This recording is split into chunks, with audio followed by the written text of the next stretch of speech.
मैं डॉक्टर नरेश चंद्र गोयल, सह आचार्य Hindi, MSJ college Bharatpur. आज हम BA पार्ट सेकंड के विद्यार्थियों का प्रथम प्रश्न पत्र पर बात करेंगे। इसके अंतर्गत आपका भूषण का जो पाठ है, भूषण का सामान्य परिचय, रीतिकाल के अंतर्गत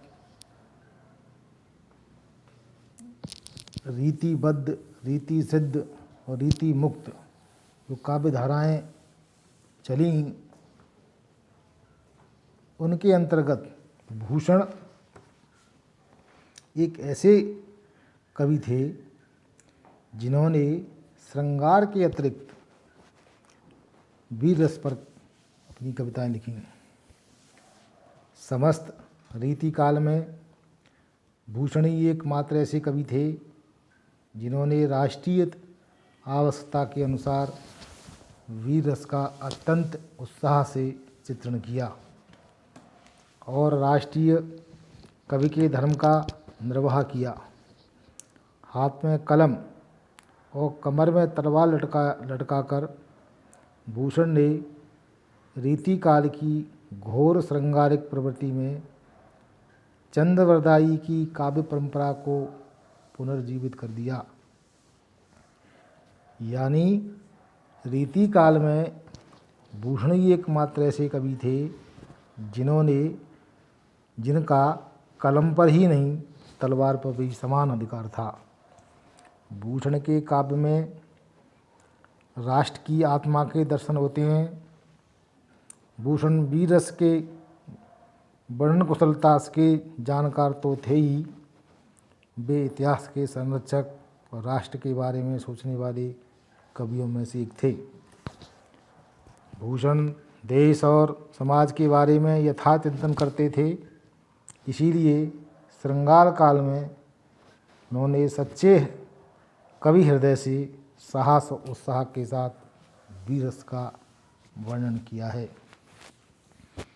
भूषण वैसे देखा जाए, भूषण के जन्म का अगर बात की जाए तो 1670 संवत में भूषण का जन्म हुआ और मृत्यु उनकी 1772 संवत में हुई थी।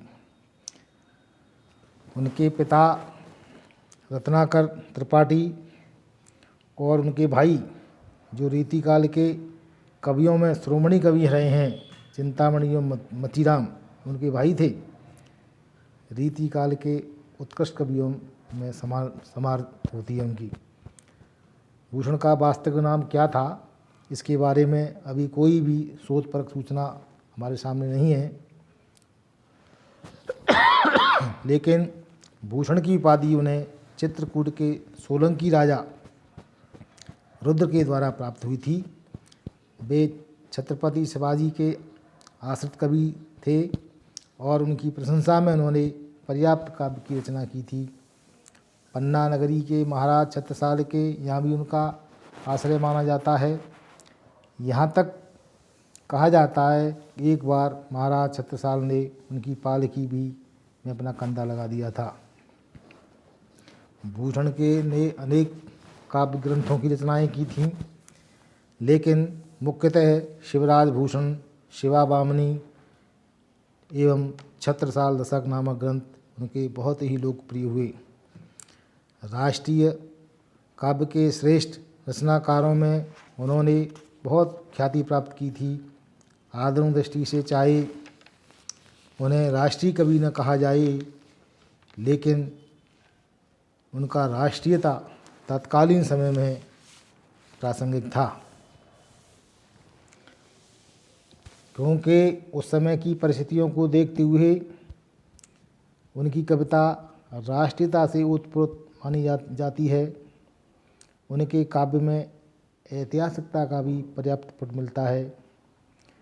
रीतिकाल के श्रृंगारिक वातावरण में सांस लेते हुए भी उन्होंने वीर रस का जो काव्य सृजन किया, वीर रस के अनुकूल की भाषा भी अत्यंत ओजस्वी और प्रभावपूर्ण है। कविवर भूषण का हिंदी साहित्य के इतिहास में विशेष स्थान है। उनके काव्य का महत्व सबसे अधिक इस बात में है कि उन्होंने इसकी रचना उस समय की जब अन्य कवि श्रृंगार की कविताएं लिख रहे थे। यहाँ तक कहा जाए रीतिकाल का पूरा वातावरण ही श्रृंगारमय था। एकमात्र निराले कवि भूषण ही हैं, इन्होंने वीर रस से उत्पुट कविताएं लिखी। इसके अतिरिक्त और भी कवि आते हैं, लाल है, सूदन है, इन्होंने भी वीर रस का काव्य लिखा था, लेकिन श्रेष्ठ वीर रस के काव्यों में भूषण का स्थान मूर्धन्य है।